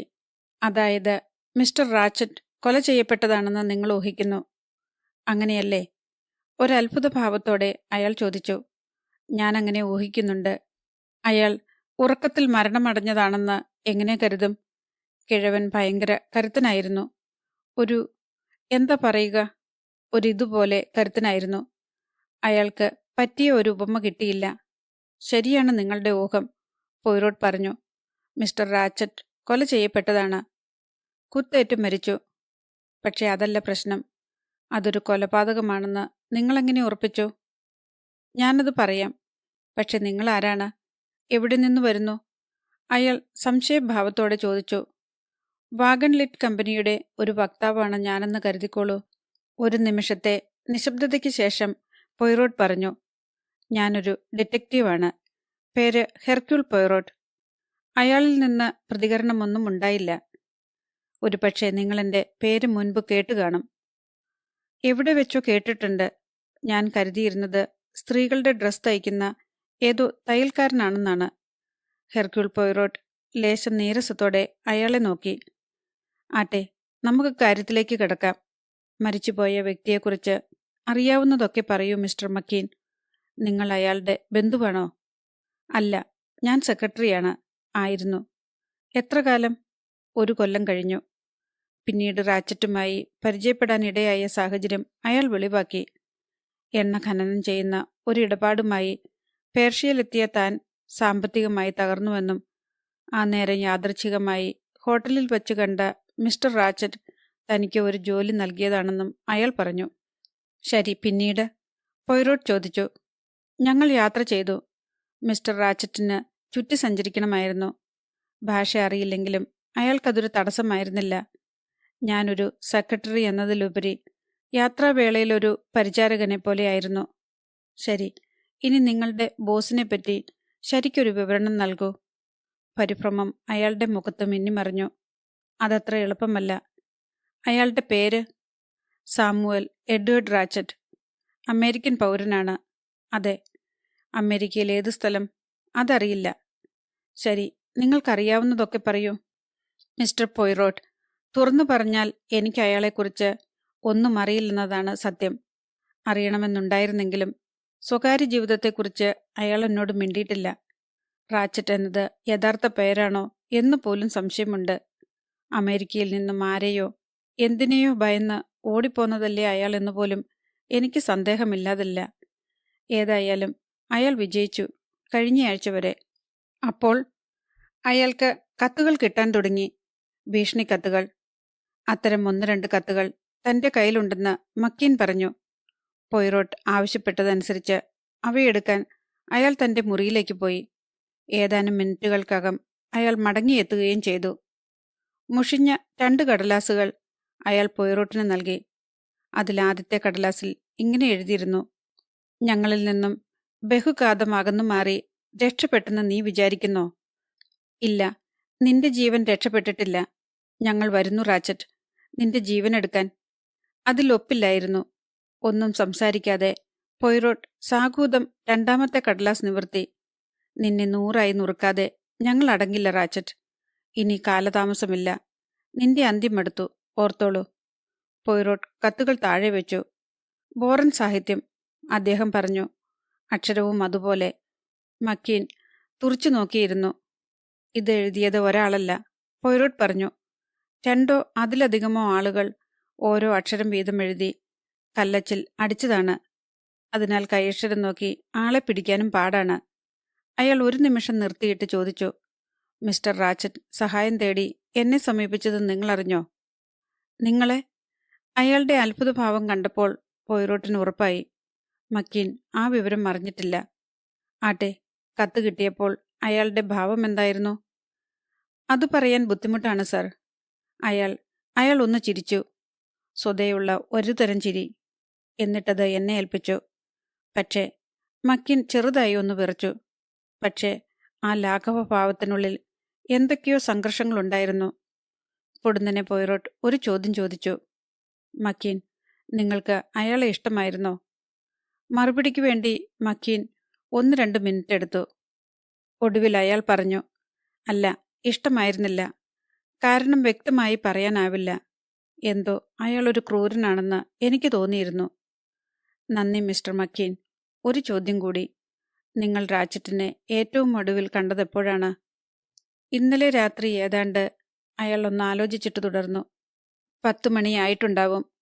പേർഷ്യയിൽ നിന്നും കുറെ മൺപാത്രങ്ങൾ എടുക്കുന്നത് സംബന്ധിച്ച് ഒരു മെമ്മോറാണ്ടം എഴുതാൻ ഞാൻ ആ കമ്പാർട്ട്മെന്റിൽ പോയിരുന്നു. മിസ്റ്റർ റാച്ചറ്റിന് ഏറ്റവും ഒടുവിലത്തെ ഭീഷണിക്കത്ത് കിട്ടുന്നതെന്നാണ്? ഞങ്ങൾ കോൺസ്റ്റാന്റിനോപ്പിളിൽ നിന്ന് തിരിച്ച അന്ന് രാവിലെ. ഒരു ചോദ്യം കൂടി ചോദിച്ചോട്ടെ മിസ്റ്റർ മക്കീൻ. നിങ്ങളും റാച്ചറ്റും തമ്മിൽ സ്വരച്ചേർച്ചയിലായിരുന്നോ? എന്നെ കുരുക്കിലിടാനുള്ള ചോദ്യമാണിതെന്ന് തോന്നുന്നല്ലോ. പക്ഷേ സാർ, നിങ്ങൾക്ക് തെറ്റി. ഞങ്ങൾ തമ്മിൽ നല്ല ബന്ധമാണുണ്ടായിരുന്നത്. തുടർന്ന് പോയ്റോട്ട് പേരും ന്യൂയോർക്കിലെ മേൽവിലാസവും എഴുതിക്കൊടുക്കാൻ ആവശ്യപ്പെട്ടതനുസരിച്ച് മക്കിൻ അപ്രകാരം ചെയ്തു. Hector Willard MacQueen. പിന്നെ മുഴുവൻ വിലാസവും. റാച്ചറ്റിന്റെ മരണത്തെപ്പറ്റി മറ്റാരോടും പറയരുതെന്ന അഭ്യർത്ഥനയോടെ പോയിറോട്ട് അയാളെ പോകാൻ അനുവദിച്ചു.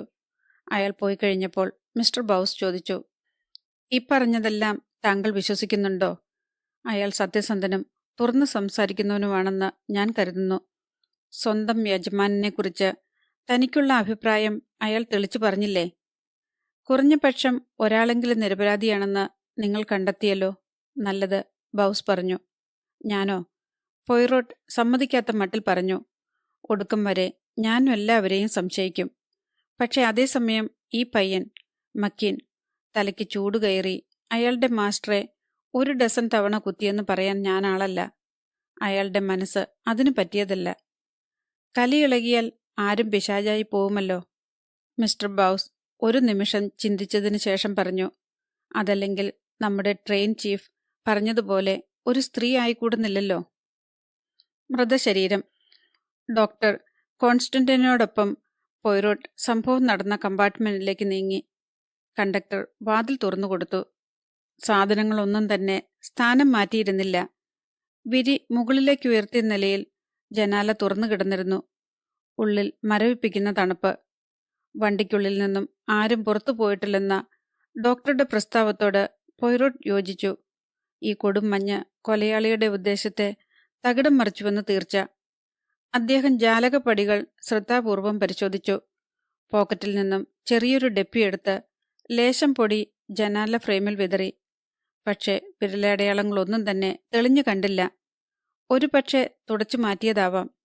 മാത്രമല്ല, ഏതെങ്കിലും വിരലടയാളങ്ങളുണ്ടെങ്കിൽ തന്നെ അത് റാച്ചറ്റിൻ്റേതോ പരിചാരകന്റേതോ കണ്ടക്ടറുടേതോ ആവാനും മതി. ഇക്കാലത്ത് ഇതുപോലുള്ള തെളിവുകളൊന്നും ഒരു കുറ്റവാളിയും അവശേഷിപ്പിക്കാനിടയില്ല. ജനാലയടച്ച് പോയിറോട്ട് തിരിഞ്ഞു. കിടക്കയിൽ ചലനമറ്റ് കിടന്ന ആ രൂപത്തെ പോയിറോട്ട് ശ്രദ്ധിച്ചു നോക്കി. മലർന്നു കിടക്കുകയായിരുന്നു റാച്ചറ്റ്. അഴിഞ്ഞുരഞ്ഞ പൈജാമ, ഷർട്ടും കോട്ടും കീറിപ്പറിഞ്ഞു കിടക്കുന്നു. മുറിവ് പരിശോധിക്കാൻ നേരം താനാണ് ആ കുടുക്കുകൾ വിടർത്തിയതെന്ന് ഡോക്ടർ പറഞ്ഞു. പോയിറോട്ട് തലകുലുക്കി. അദ്ദേഹം ആ മൃതശരീരം പരിശോധിച്ച ശേഷം ഒരു വികൃത ഭാവത്തോടെ നടുവ് നിവർത്തി. കഷ്ടം, തലങ്ങും വിലങ്ങുമാണ് കുത്തിക്കീറിയിരിക്കുന്നത്. ആട്ടെ ഡോക്ടർ, കൃത്യമായി എത്ര മുറിവുകളുണ്ട്? 12 എന്ന് കൂട്ടാം. 1-2 എണ്ണം തൊലിപ്പുറം പോറി കടന്നുപോയതേയുള്ളൂ. മരണത്തിനിടയാക്കിയ തരത്തിലുള്ള 3 മുറിവുകളുണ്ട്. ഡോക്ടറുടെ സ്വരത്തിലുള്ള എന്തോ ഒന്ന് പോയിറോട്ട് കണ്ടുപിടിച്ചു. ചിന്താക്കുഴപ്പം ബാധിച്ചതുപോലെ മൃതശരീരത്തിലേക്ക് കണ്ണും നട്ട് നിൽക്കുകയാണ് ഡോക്ടർ. നിങ്ങൾക്കെന്തോ ചിന്താക്കുഴപ്പമുള്ളതുപോലെ തോന്നുന്നല്ലോ ഡോക്ടർ. പറയൂ, എന്താണ് കാര്യം? ശരിയാണ്, ദാ ഈ 2 മുറിവുകൾ കണ്ടില്ലേ? ഡോക്ടർ വിരൽ ചൂണ്ടിൽ പറഞ്ഞു. ആഴത്തിലുള്ളതാണ്. രക്തധമനികൾ മുറിച്ചാണ് ഉള്ളിൽ കടന്നിരിക്കുന്നത്. പക്ഷേ നോക്കൂ, എന്നിട്ടും ചോര വാർന്നിട്ടില്ല. അതിനർത്ഥം അയാൾ നേരത്തെ മരിച്ചു കഴിഞ്ഞിരുന്നു. മരിച്ചതിന് ശേഷമാണ് ഈ 2 മുറിവുകളേറ്റത്. ഒരുപക്ഷെ എന്റെ ചിന്ത അസംഭാവ്യമാകാം. അതെ, അല്ലെങ്കിൽ കൊലപാതകി ഉറപ്പുവരുത്താൻ രണ്ടാമതും വന്നു കുത്തിയതാണെന്നും വരാമല്ലോ. ഇനി ഒരു കാര്യം കൂടിയുണ്ട്. ഈ മുറിവ് നോക്കൂ. വലതു കൈക്ക് താഴെ വലതു തോളിന് സമീപം ഈ രീതിയിൽ മുറിവേൽപ്പിക്കാൻ കുറെ ബുദ്ധിമുട്ടില്ലേ? ശരിയാണ്, വലതു കൈകൊണ്ട് ഇങ്ങനെ ചെയ്യാൻ പ്രയാസമാണ്. കഴിയില്ലെന്ന് തന്നെ പറയാം. പിന്നോക്കം കുത്തിയതാവുമോ? അല്ലെങ്കിൽ ഇടതു കൈകൊണ്ട്? വാസ്തവം, ഇടതു കൈകൊണ്ട് ഏൽപ്പിച്ച ആഘാതമാണത് എന്നുറപ്പിക്കാം. അതായത് കൊലപാതകി ഇടതു കയ്യനാണെന്നോ? ആ അനുമാനം കൂടുതൽ കുഴപ്പം പിടിച്ചതാണ്. അതെ മിസ്റ്റർ പോയിറോട്ട്, ചിലത് വലതു കൈകൊണ്ടുള്ള പ്രയോഗവുമാണെന്ന് കണക്കാക്കാം. 2 പേരുണ്ടായിരുന്നുവെന്ന് വീണ്ടും തെളിയുന്നു. പോയിറോട്ട് ശബ്ദം താഴ്ത്തി പറഞ്ഞു. ഇലക്ട്രിക് ലൈറ്റ് ഓൺ ചെയ്തിരിക്കുകയായിരുന്നോ? അത് പറയാൻ ബുദ്ധിമുട്ടാണ്. കാരണം എന്നും രാവിലെ 10 മണിക്ക് കണ്ടക്ടർ ലൈറ്റുകളെല്ലാം അണയ്ക്കുന്ന പതിവുണ്ട്. സ്വിച്ചുകൾ പരിശോധിച്ചപ്പോൾ അവ ഓഫ് ചെയ്ത നിലയിലായിരുന്നു. കുത്തിക്കൊലപ്പെടുത്തിയതിനു ശേഷം ഒന്നാമത്തെയാൾ ലൈറ്റ് അണച്ച് മുറിക്ക് പുറത്തു കടന്നു. ഇരുട്ടിലെത്തിയ രണ്ടാമത്തെ കൊലപാതകി വിവരമറിയാതെ മൃതദേഹത്തിലാണ് വീണ്ടും പരിക്കേൽപ്പിച്ചത്. ഉഗ്രനാശയം. ഡോക്ടറുടെ കണ്ണുകൾ തിളങ്ങി. ചില മുറിവുകൾ ലഘുവായതും മറ്റു ചിലത് കനത്തതുമായിരുന്നതിനാൽ ആരോഗ്യനിലയിൽ വ്യത്യാസമുള്ള 2 പേരാവണം ഇത് ചെയ്തതെന്ന് ഡോക്ടർ അഭിപ്രായപ്പെട്ടു.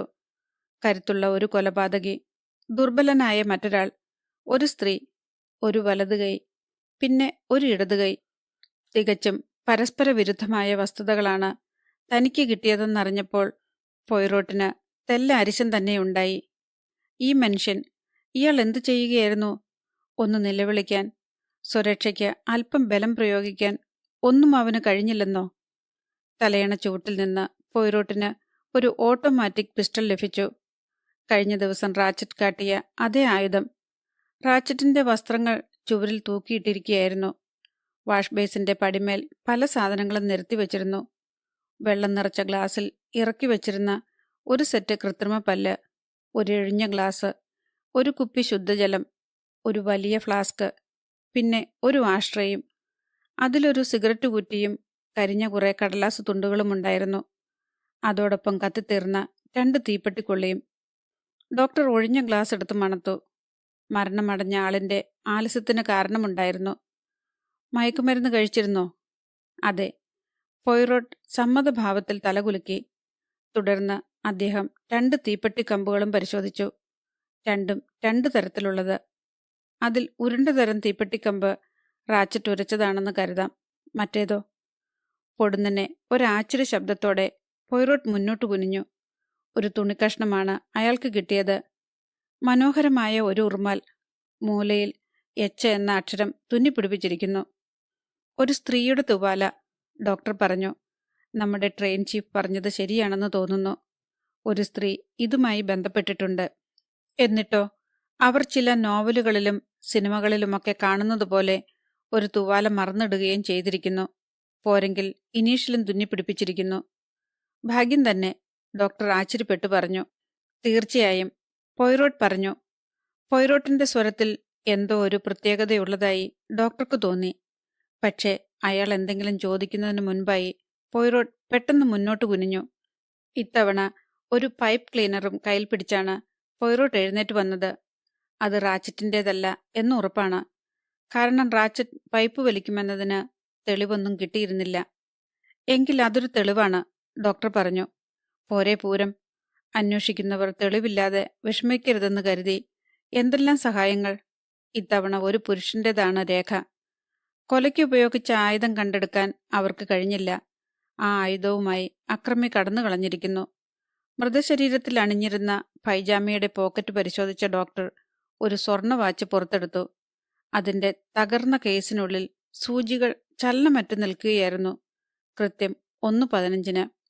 ഇതാ നോക്കൂ, ഡോക്ടർ ആവേശപൂർവ്വം ഉറക്കെ പറഞ്ഞു. സംഭവം നടന്ന സമയം വ്യക്തമായി.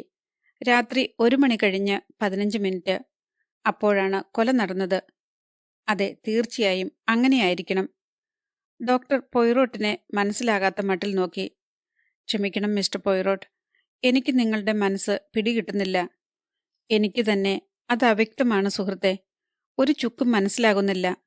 ഒരു നിശ്വാസത്തോടെ പോയ്റോട്ട് ആ കരിഞ്ഞ കടലാസ് കഷ്ണങ്ങൾ പരിശോധിക്കാൻ തുടങ്ങി. അദ്ദേഹം പിറുപിറുത്തു. ഇപ്പോൾ വേണ്ടത് സ്ത്രീകളുടെ പഴയ ഫാഷനിലുള്ള ഒരു തൊപ്പിക്കുടയാണ്. അദ്ദേഹം വാതിൽ തുറന്ന് കണ്ടക്ടറെ വിളിച്ചു ചോദിച്ചു, എത്ര സ്ത്രീകളുണ്ട് ഈ കോച്ചിൽ? കണ്ടക്ടർ വിരലുമടക്കി. 2, 3, 6 പേരുണ്ട് സർ. അമേരിക്കക്കാരി വൃദ്ധ